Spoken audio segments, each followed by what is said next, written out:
Jangan sampai salah ya, ketika pilih HP gaming budget di bawah 5 juta ke bawah. Banyak pilihannya di luar sana, tapi buat saya yang menarik adalah iQOO Z9 dan iQOO Z9X. Tunggu dulu, kenapa nggak pilih Poco, Bang? Apakah video ini di-endorse?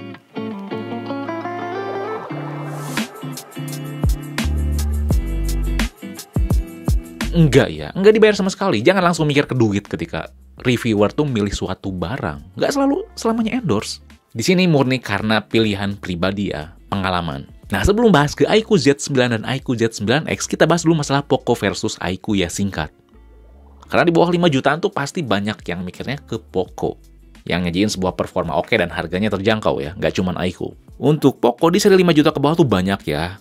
Katakanlah ada X6 Pro, X6, dan F6 yang sering jadi pilihan. Jangan diragukan lah, HP Poco memang ngebut. Dan saya rekomendasiin banget kalau kamu cari performa tinggi di kelas harganya ini. Kenapa? Alasannya bisa kamu nonton lah di playlist review Poco saya. Singkatnya, Poco tuh punya fitur lengkap, layarnya enak, performa top, dan kameranya lebih unggul dibandingkan iQOO. Tapi kalau kita fokus pada kenyamanan main game, saya pilih iQOO dibanding Poco. Kenapa? Pertama, karena kestabilan MIUI dan HyperOS di Poco tuh masih kalah dibandingkan Fun-Touch OS di iQOO. Kedua, manajemen suhu di iQOO tuh lebih adem, bikin pengalaman gaming lebih enak. Tapi ada kekurangannya juga. Yaitu pertama ya tadi, kameranya tuh nggak segigit Poco ya si iQOO tuh. Dan kedua, walaupun suhunya adem, performanya nggak sekencang Poco. Jadi pada akhirnya tuh ada plus minusnya ya, dan saya lebih nerima kekurangan dari iQOO dibandingkan Poco ya. Karena saya nggak butuh kamera yang oke ketika milih suatu HP yang butuh performanya yang tinggi. Dan buat saya, HP gaming tuh nggak semata-mata harus kenceng gitu. Nggak harus paling kenceng. Nah, kalau kalian nggak setuju ya, bisa stop aja nonton sampai di sini. Tapi kalau misalkan kalian tuh setuju sama saya, bisa langsung nontonnya, komparasi antara Z9 dan Z9X. Karena yang paling mahal tuh belum tentu cocok buat kalian. Jangan salah beli. Pertama kita bahas masalah layarnya dulu nih. Ini jadi hal pertama yang harus dipertimbangkan. Antara IPS dan AMOLED, mana yang lebih baik? Kalau soal warna paling tajam dan detail terbaik, AMOLED di iQOO Z9 tuh jelas unggul. Layarnya punya resolusi 1,5K yang detailnya luar biasa. Kamu bahkan bisa turunin resolusi ke 1080p ya untuk baterai yang lebih awet. Fitur sepele yang jarang ada di harga 5 jutaan. Refresh rate-nya pun oke banget sih, mencapai 144Hz, lebih tinggi daripada HP lain yang rata-rata ya 120Hz. Kecerahan maksimal pun sampai 4500 nits, jadi aman banget dipakai di luar ruangan. Dan walau warnanya tajam, enggak sampai oversaturated gitu, yang bikin lelah mata atau norak.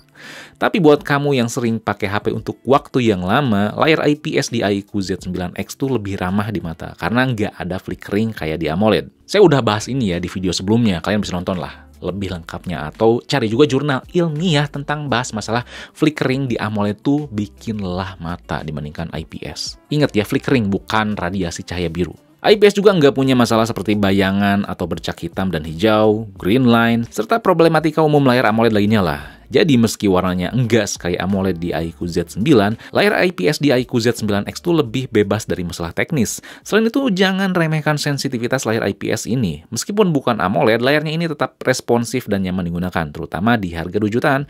Ini salah satu layar IPS terbaik dengan sensitivitas yang oke sih di kelasnya. Yang bikin makin menarik, refresh rate-nya punya 7 level dari 30Hz sampai 120Hz. Artinya si Z9X tuh lebih bisa menyesuaikan dengan kebutuhan dan menjaga baterai lebih efisien.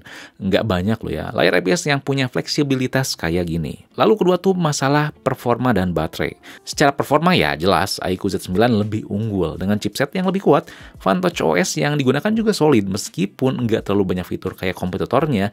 Experience yang dikasih mau Fun-Touch OS Z9 dan Z9X tuh tetap mulus banget, nyaman. Buat gaming berat, Z9 jelas lebih utama gitu. Tapi kalau kamu tuh butuh HP untuk kerja, sekolah, dan multitasking selain gaming, iQOO Z9X yang lebih murah masih jadi pilihannya.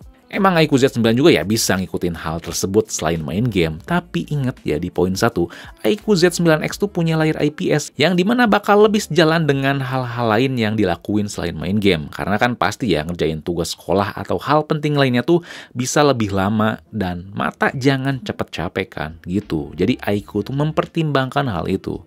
Baterainya juga lebih lama walau kapasitasnya tuh sama. Z9 tuh sedikit lebih unggul dengan screen on time hampir 6 jam, 20 menit lebih lama dibandingkan Z9X. Ini berkat panel AMOLED yang lebih efisien.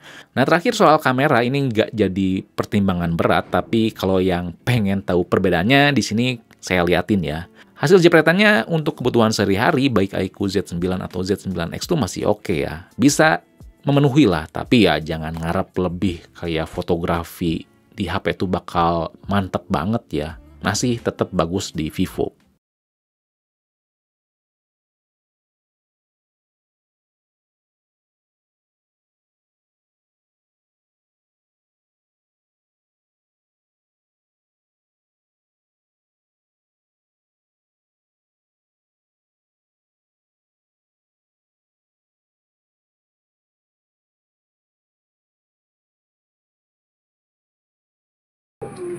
Ini dua-duanya 1080p ya, 30 fps, gak bisa lebih. Kalian bisa nilai hasilnya gimana ya. Dan kalau sekilas sih lihat kalau di yang Z9 lebih cold, lebih adem, dan yang si Z9 lebih warm ya. Oke, dan sekilas ya emang detailnya sama-sama standar sih, tapi si Z9 kelihatan sedikit lebih baik ya. Sayang sih nggak bisa 4K. Oke. Jadi kalau prioritas kamu adalah gaming dengan baterai yang tahan lama dan kualitas layar AMOLED terbaik di kelasnya, iQOO Z9 adalah pilihan terbaik. Dan kalau kalian tuh pakai HP-nya tuh seimbang dipakai untuk kegiatan lain dan butuh mata tuh stay lebih lama, Z9X lebih baik.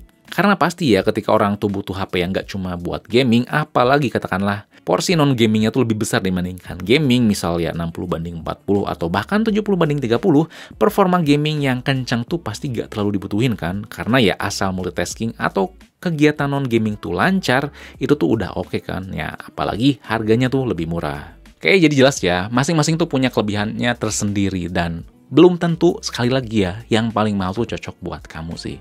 Jangan mentang-mentang banyak budget langsung beli aja gitu yang paling mahal. Belum tentu cocok, oke? Jadi sekian ya komparasi video kali ini. Kalau misalkan kalian masih bingung, kalian bisa tulis komen di bawah. Oke, di sini Fadil. Peace out.